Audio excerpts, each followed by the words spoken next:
لا حول ولا قوة إلا بالله العلي العظيم. أعوذ بالله من الشيطان الرجيم. بسم الله الرحمن الرحيم.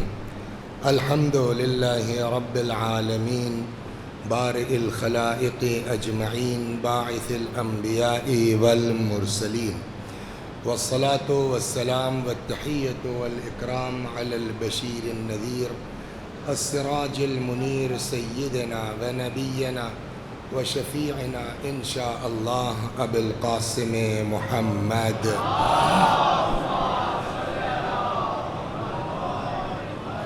اللهم صل عليه وعلى أهل بيته مظاهر جلالك وجمالك، واللعن على أعدائهم الشاكين فيهم المنحرفين عنهم أجمعين. أما بعد، صدق الله تعالى حيث يقول وهو أصدق الصادقين وقوله الحق. أعوذ بالله من الشيطان الرجيم. بسم الله الرحمن الرحيم. قل لا أسألكم عليه أجرا إلا المودة في القربى ومن يقترف حسنة نزد له فيها حسنا. صلوات بر محمد و آله.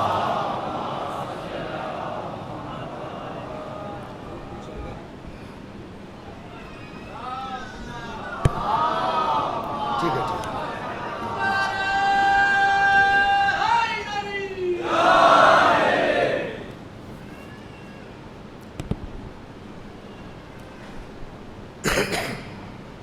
ارشاد حضرت حق جل وعلا ہوتا ہے، اے میرے پیغمبر آپ کہہ دیجئے کہ میں رسالت کی اجرت کے سلسلے میں تم سے کوئی مطالبہ نہیں کرتا مگر یہ کہ میرے قرابت داروں سے محبت کرو، اور یہ بھی بتا دیجئے کہ جو بھی ہماری بارگاہ میں نیکی کا مرتکب ہوگا ہم اس کی نیکیوں میں اضافہ کرتے جائیں گے. صلوات بر محمد و آلہ.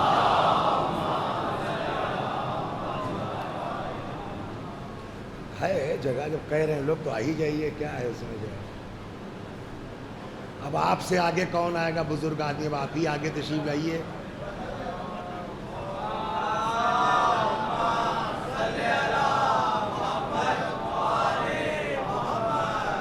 اس میں بچے لحاظ کر رہے تھے کہ آپ کے آگے نہ آئیں. یہ تھا معاملہ.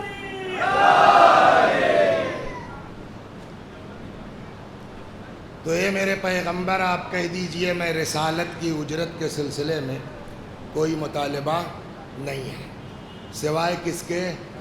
الا المودۃ فی القربى، میرے قرابت داروں سے محبت کرو.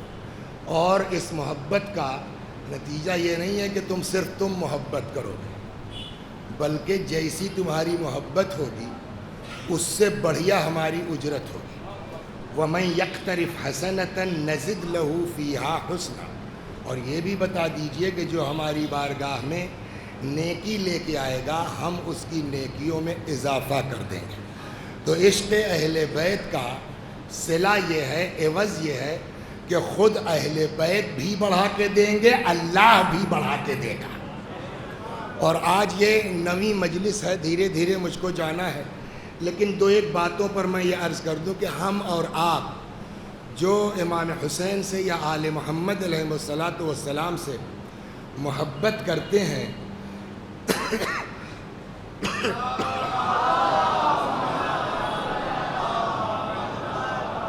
ہماری محبت کی اوقات کیا ہے، ہماری محبت کی حیثیت کیا ہے.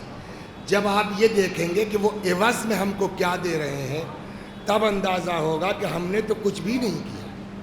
جو ادھر سے یہ مجلسیں جو آپ کر رہے ہیں ماشاءاللہ، آنا آنا، پائی پائی، ایک ایک پیسہ سب ان کے یہاں نوٹ ہے. میں آپ کو دو ایک چھوٹے چھوٹے قصے سناتا ہوں. آج آخری مجلس ہے اس سلسلے کی، پھر آتا ہوں مصائب کے اوپر انشاءاللہ. ایک کوئی بزرگوار ہیں تھے، شاید غالباً انتقال ہو گیا ہوگا، آغا ابتہی کر کے. ان کی ایک کتاب تھی روحوں کے متعلق. تو وہ ایک دن ایسے ہی جا رہے تھے جو ہے وہ بس سے الہ آباد کی طرف جام لگا تھا، اترے کہ تھوڑا فراغت کر لیں، کوئی چرا لے گیا۔ بہرحال پھر بہت ڈھونڈا، نہیں ملی۔ وہ ایک دن اتفاق سے اپنے آئی پیڈ پر جو ہے وہ ایسے ہی دیکھ رہے تھے تو ان کا ایپ مل گیا، تو جلدی سے ڈاؤن لوڈ کیا کہ بھائی جب ان کا خود کا ایپ ہے تو ہو سکتا ہے یہ کتاب ہو، تو مل گئی۔